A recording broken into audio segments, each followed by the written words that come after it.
Mesdames, Messieurs, bonsoir et bienvenue au flash de 18h sur la RTB. En marche des travaux du sommet arabo-islamique sur le terrorisme à Riyad, le président du Faso a eu des entretiens avec plusieurs chefs d'État. Samedi dernier, Rochmark Christian Kaboré a eu un tête-à-tête avec le président Al-Sisi d'Égypte. La question de la lutte contre le terrorisme était au centre des échanges entre les deux personnalités. L'Égypte, qui a une longue expérience en la matière, compte la partager avec le Burkina Faso.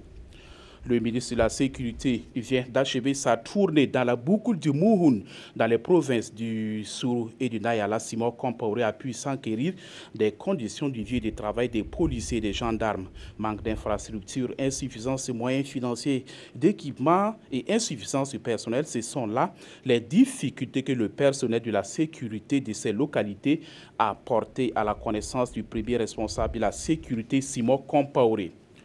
Le monument Thomas Sankara sera bientôt une réalité. Le projet vient d'être sélectionné par l'association Mémoire et Conscience.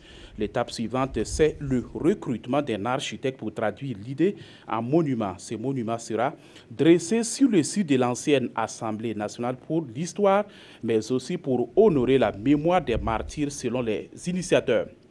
Une foule en colère a lynché une femme ce mardi sur le boulevard France-Afrique au quartier Padoua de Ouagadougou. Accusée d'avoir volé des enfants dans un autre quartier de la capitale, elle a tenté de s'échapper avant d'être rattrapée par un groupe de jeunes. Elle a eu la vie sauve grâce à l'intervention de la police nationale qui l'a aussitôt appréhendée. Au centre hospitalier universitaire Sanoussourou de Bobo Dioulasso, les travailleurs ont observé un arrêt de travail ce mardi. À l'origine, l'agression d'un interne dans la nuit de lundi à mardi par un accompagnant d'un blessé décédé pendant une opération chirurgicale. C'est pour protester contre l'agression de leurs collègues que les travailleurs de l'hôpital ont suspendu leurs activités. Une explosion à caractère terroriste a à nouveau endeuillé le Royaume-Uni lundi.